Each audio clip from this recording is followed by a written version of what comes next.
Okay, let's talk a little bit about compaction. Now, what you're dealing with on your lot is going to be different wherever you're at in the country. Where I live, this was an old riverbed. River flowed at some point over this, so this is extremely hard, extremely rocky, solid ground.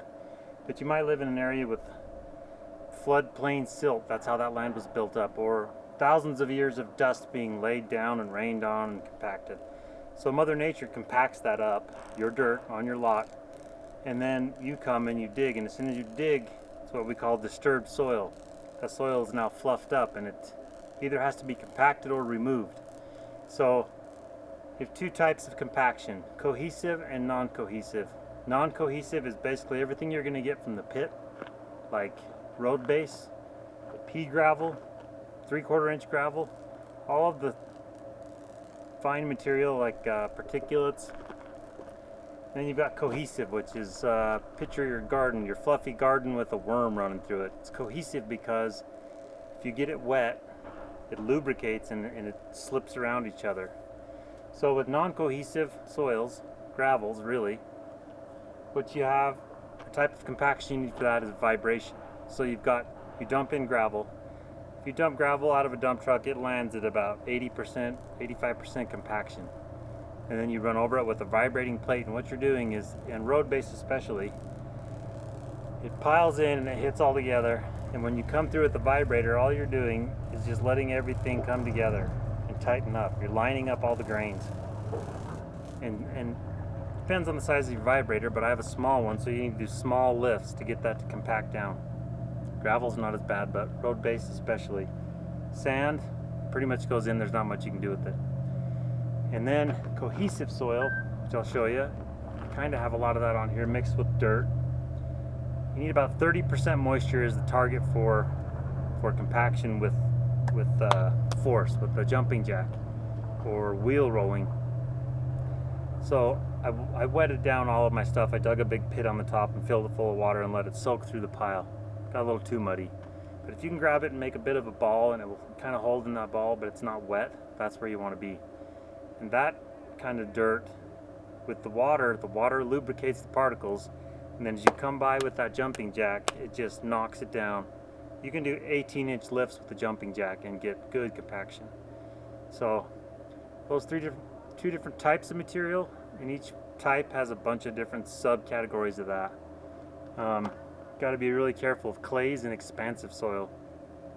If you have a lot of that, I would probably get road base and bring it in, because clays and expansive soils, when they get wet, will expand, and it lifts your driveways, it lifts they're going to get wet. I don't care what you think, you're getting that dirt wet. All around your house is going to get wet.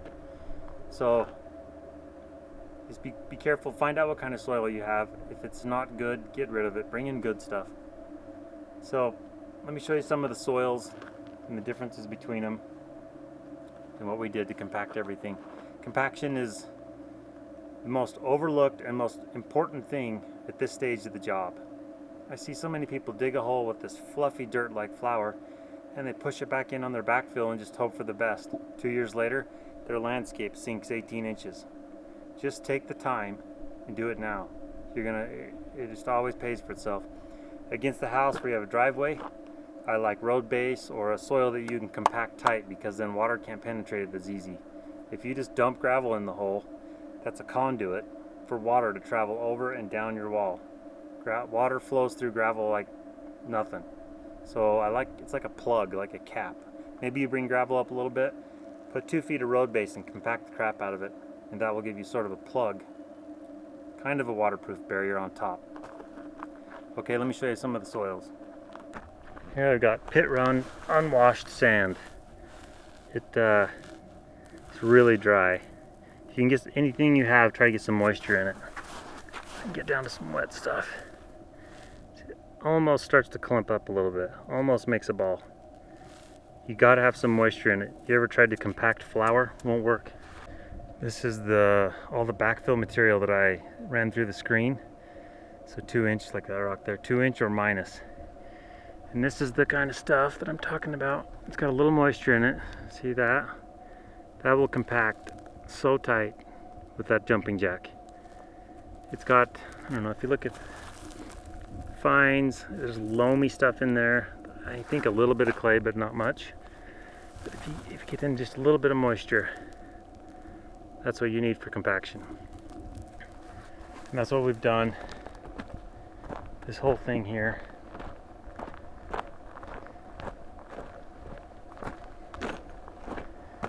That I went over and dropped off 12 feet. We've brought it all up in compacted lifts with the jumping jack. Jumping jack for here, vibrating plate for gravel. That pretty much covers it. Just don't skip it. It's really the most important. My first lawsuit was over compaction. I don't mess around with it at all anymore. So take the time. You can rent a jumping jack, you can rent whatever you need, but don't skip this part. Everybody gets their foundation poured and they just want to backfill and frame. We gotta go, go, go. Slow down, take your time. Get your conduits ran, get all your stuff, plan out everything you're gonna need for the future, and take your time for the compaction. It's absolutely necessary, right?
Okay, done with the ICF.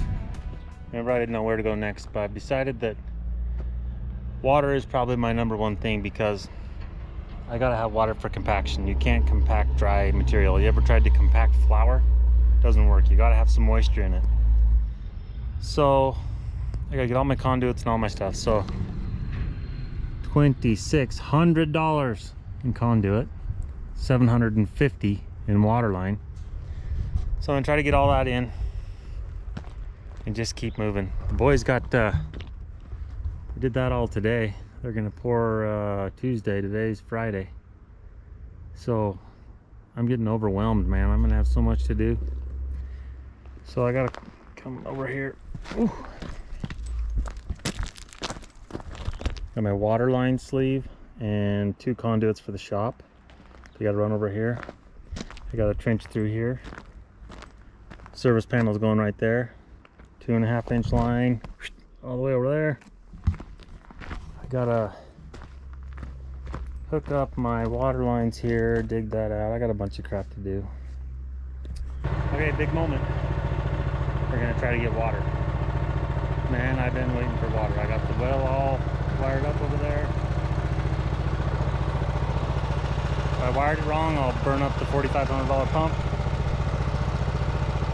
If not, it'll work. Here we go.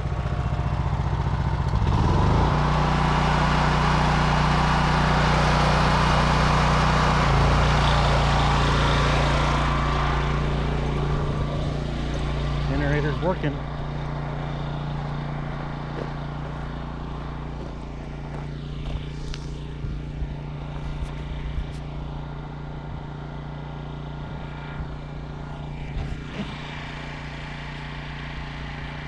I don't know if that's the prime or what.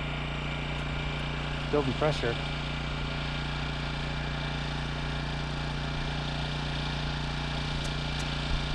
Oh, water! Water! I made water. How cool is that? Sweet. All right. 180 feet down from there, right here. Now it's time to start settling stuff and wetting down all my dirt. All that really did was open up a whole pile more work. Compaction. Check it out. Awesome. All right, back to work. I put an 1.5-inch conduit through the foundation, through the garage and into the mechanical room. My water line, one place I could get in was right here. If you're gonna have a slab and you ever have an issue, you can't get to that water line, so I put a sleeve. If you ever have a problem, I can dig up outside and pull it in and out. So you gotta try to feed it through there. I don't know how hard that's gonna be.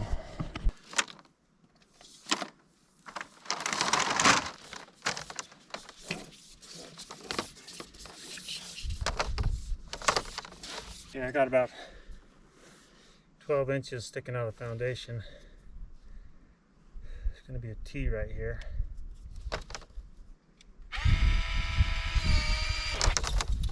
Water line's going to come through here, heading down to the lower part, and I'll T in right here. Okay, time to start. I got some, I'll show you later. I got to get this fixed. This, I don't know what this is, PVC, but it's not going to work. I want something really rigid. So we're gonna go like that with the T. My lines will go each way. Let's get that done. Okay, here's the basics of pipe.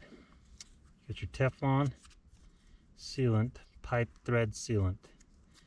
I'm gonna go 4 wraps. 1, 2, 3, 4. The Teflon is what seals the water. The pipe dope is the lubrication to get that to thread in without tearing up the Teflon. Put that all in. So the Teflon is the sealant, the pipe dope is the lube.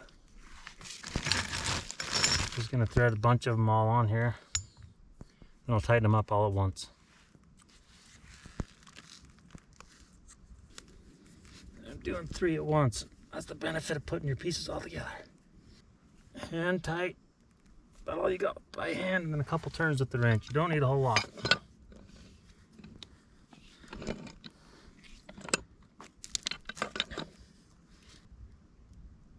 Just like that.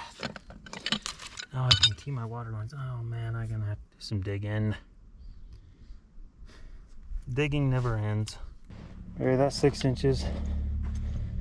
And then I've got these conduits I gotta run. So my water in our area 3 feet deep for freezing, which will be plenty below that. Come up about 6 or so and bring those conduits over here, and I got conduits to run here. So pretty boring. Just putting sand in a hole. Okay, I'm bedded in sand because it's super rocky. And what water lines do when they shut off, they hammer. It's called hammer. They shake a little bit. When the water shuts off in the house, it shakes. Even out here, it will move a little bit. If it's rubbing on a sharp rock, over the years, it'll just slowly wear a hole. So never put that pipe on any kind of rock. It's always got to be bedded in the sand. Then I'll put 6 inches of sand on top of that. 2 reasons. One, if I ever have to dig it up, I dig, and when I hit sand, I know I'm close to my pipe. And the other thing is settling. I'm going to wet this down a little bit. It's going to settle down good. And when you do dig and you find a break, you can get a shop vac and suck out everything around your area without having to dig. It's nice. So I've got that all put together. I dig a little bit. I'm going to dump a bunch of sand, and then I'm going to pull these lines up in the sand to make sure that I'm not touching any rock.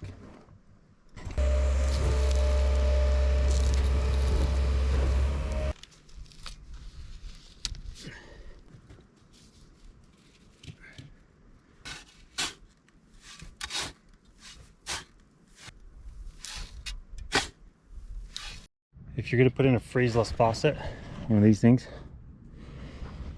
it's got a, right here, you can see it, but there's a drain hole. When you shut it off, the water's got to drain out. So I dig a big hole, fill it with rocks. I have nothing but rock. If you live in an area with just dirt, you got to get some gravel, pack it in here. Then I'm going to put landscape fabric over the top of that.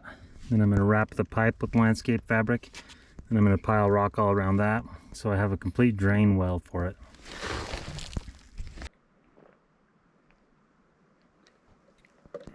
It's hot. It's a hot summer. Oh, something to show you. Water lines never touch rocks. Water lines always in sand, right? I got this coming underneath my footing. This is my backfill that I'm compacting here. Rocky, nasty.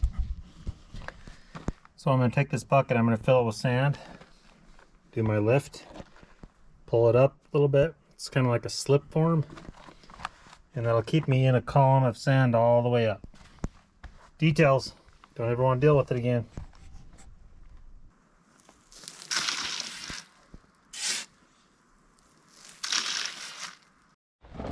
Okay, I've got my next lift around that. I'm just going to pull that up. Now I can compact that and I'm surrounded in sand. Let's keep doing that all the way up. Okay, I've got everything in, but this pipe was hitting this conduit pretty hard, so I put a little spacer and I foamed it because I don't want anything sharp at all touching any water line.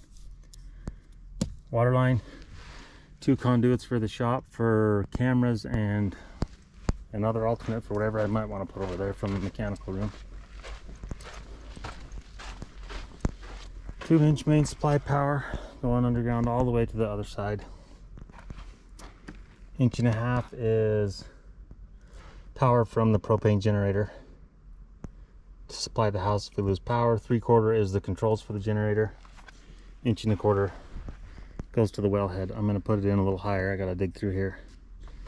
I got everything laid, so I'm going to backfill, some sand on top, and then some caution tape, and on to the next project.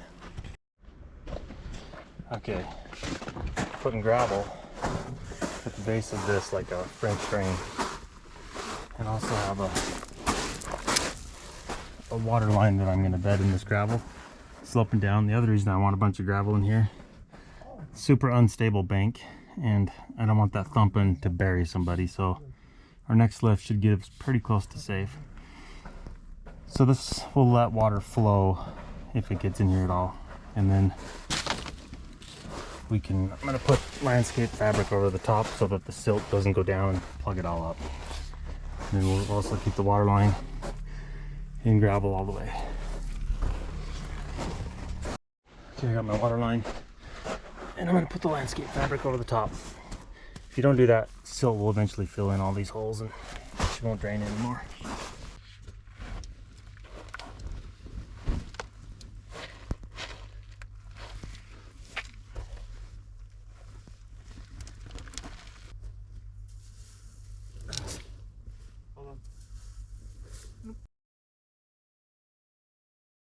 Okay, 61 inches. That's how far my toilet is.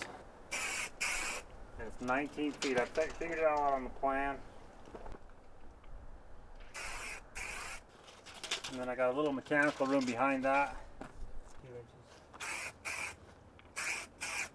That's the floor drain in my mechanical, which is the farthest point from there.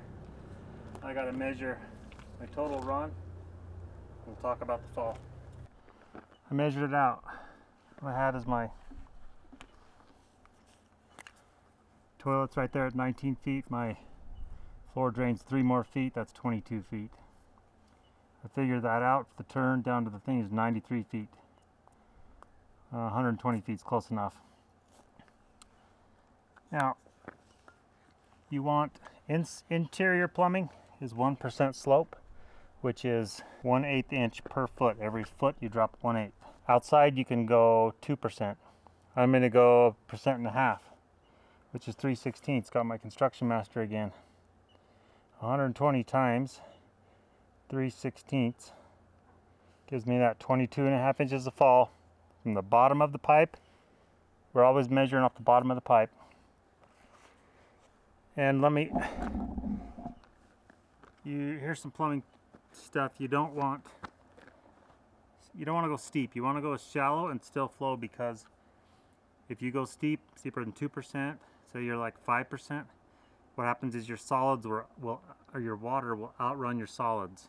Your turds will stay, your water will run out, and it'll stay in the pipe, and then it's going to slowly clog up. Pile of toilet paper and junk. So you want just enough slope that everything stays in a good pool and flows. So I think my hole down there is lower than that 22.5.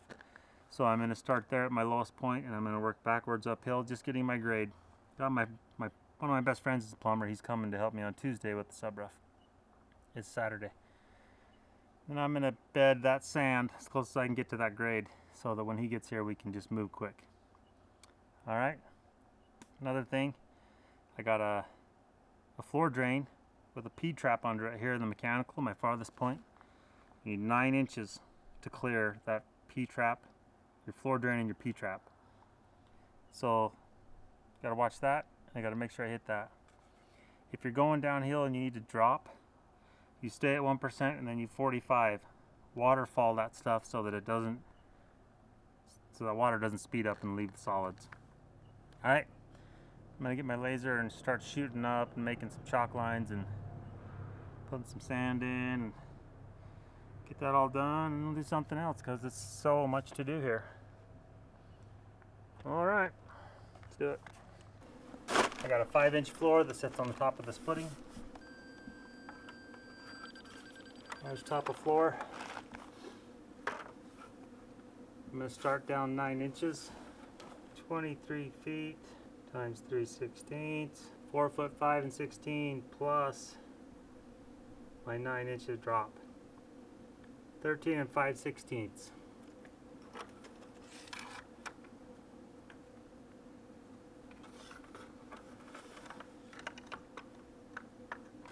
I mentioned it's hot.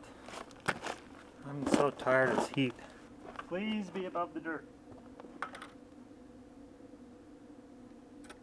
Dang. I'm below already. I gotta dig this out.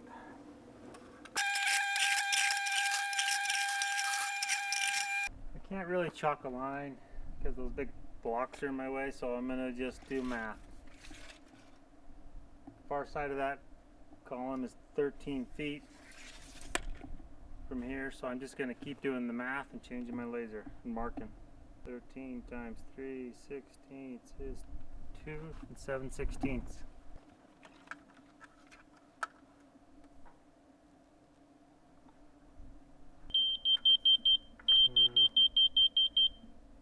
Really down there.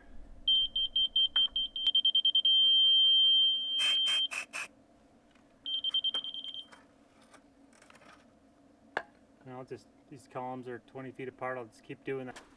So I marked it all out with the laser and I chalked lines. Now I just gotta grade this sand.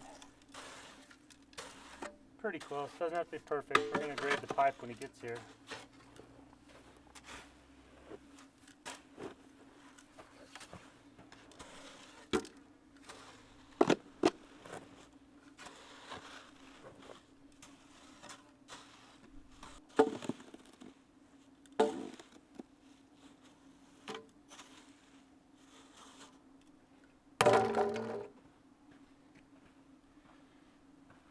We'll do that all the way down. Pretty boring to watch. I'll show you when I'm done. So I got a little problem. My foundation guys put my plumbing stub in the wrong spot. I told them down here. I have no idea why it's up here.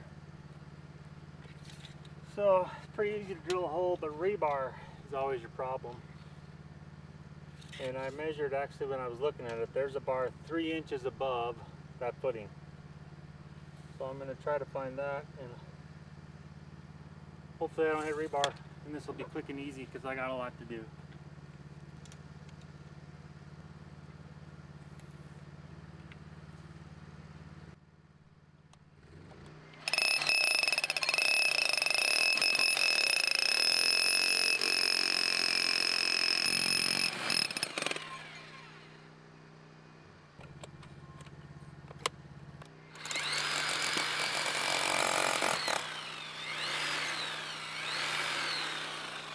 Got to remove material to see what I'm dealing with.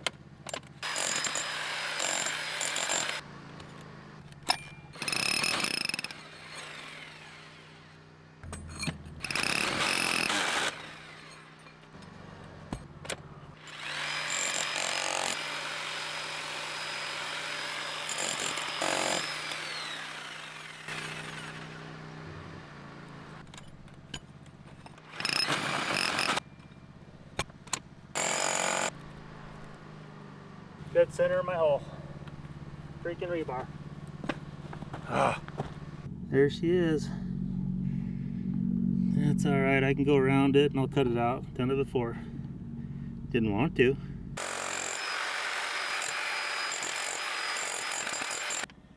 This disc has a little bend in it. And I always say the grinder is the most dangerous tool in the truck.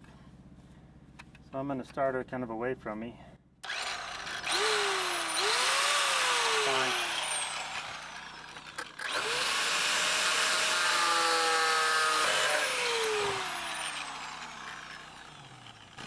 That's the easiest one I've ever done.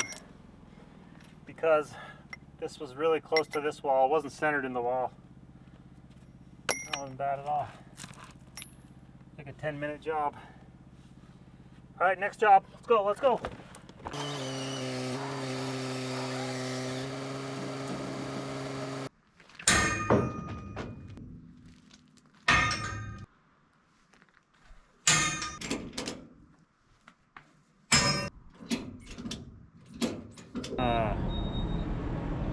Not too surprised, but I got a nail in my tire. Pumped them up when I left. But I've got a nail right here. And so in a pinch, grab this, throw a plug in there, it'll get you by Sunday. Nobody's gonna fix this tire, so I gotta figure something out. Let's try that. Oh, she's in there tight.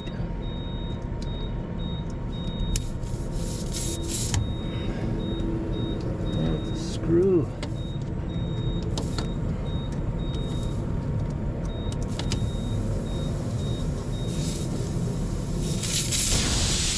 There's your problem.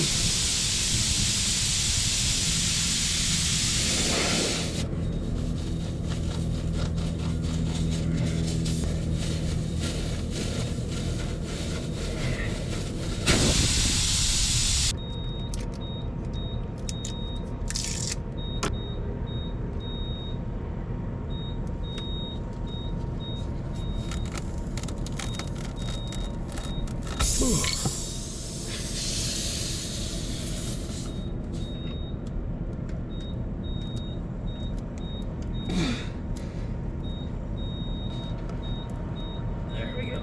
Okay.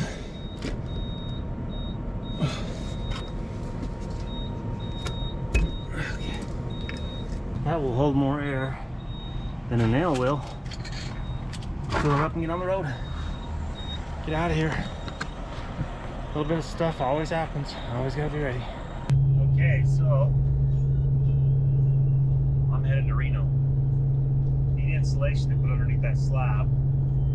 Home Depot, you buy 2-inch rigid insulation from Home Depot. $13,500 to do the shop in the house.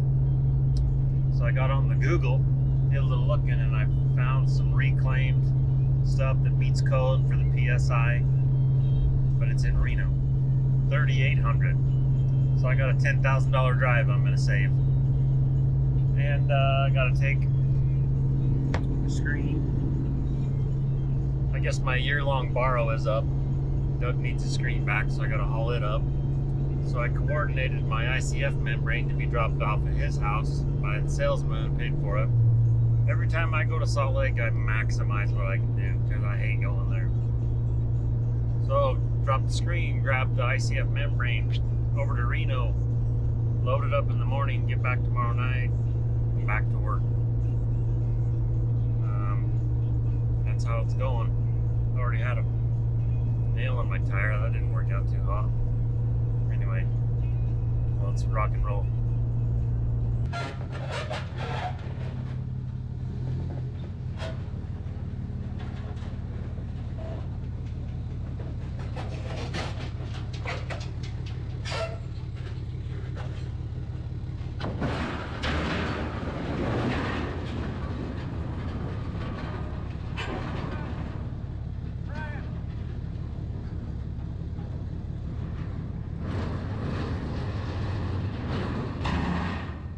That was an interesting way to get it off. No equipment here.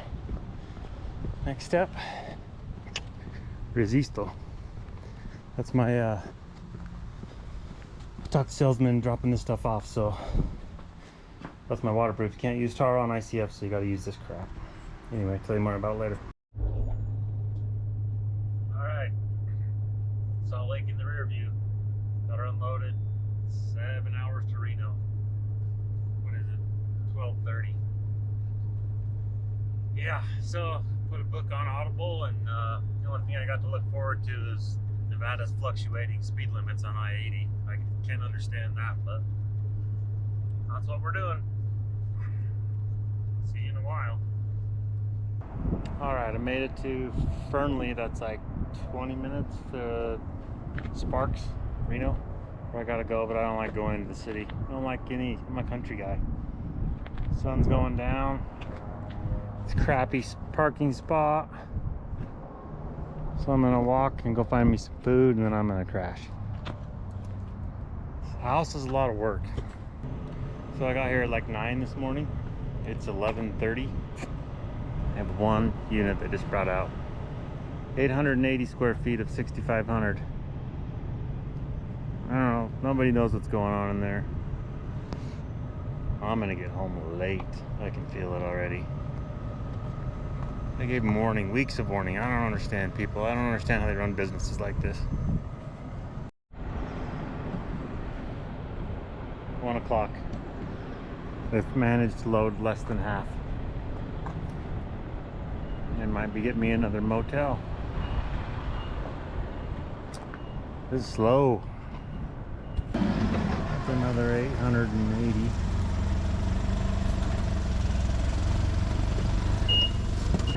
Two o'clock.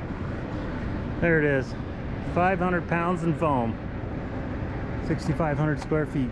House and shop. Just waiting on him to do some paperwork signature, and then I guess I'm peeing in a bottle today because I got a long way to go. Anyway, one more thing off my list. So driving from Reno to central Utah, take Highway 50, the loneliest highway in America. There's only 3 towns, Austin, Eureka, and Ely, before you get to I-15 or Delta, Utah. Been through here a bunch of times. It is the most boring drive you could possibly imagine. These little towns are cool. This is Austin. Alright, I made it to Ely. Oh, it's boring, so boring. Sun went down, getting a little shot of fuel, hitting the bathroom, and I got 4 hours left. And the most excitement I'm going to see tonight is probably a jackrabbit running across the road. But I still got all the foam. That's good. Anyway, maybe I'll see you home. Maybe I'll see the job site. 12:20, midnight. I don't know, it's late. So I saw 2 jackrabbits, about a dozen kangaroo mice, and a kit fox. Kit fox are kind of hard to find. But my alarm goes off in 5 hours because I got to keep my clients happy with the whole business thing. So I'm going to go to bed. So I'll see you at the job site, eh?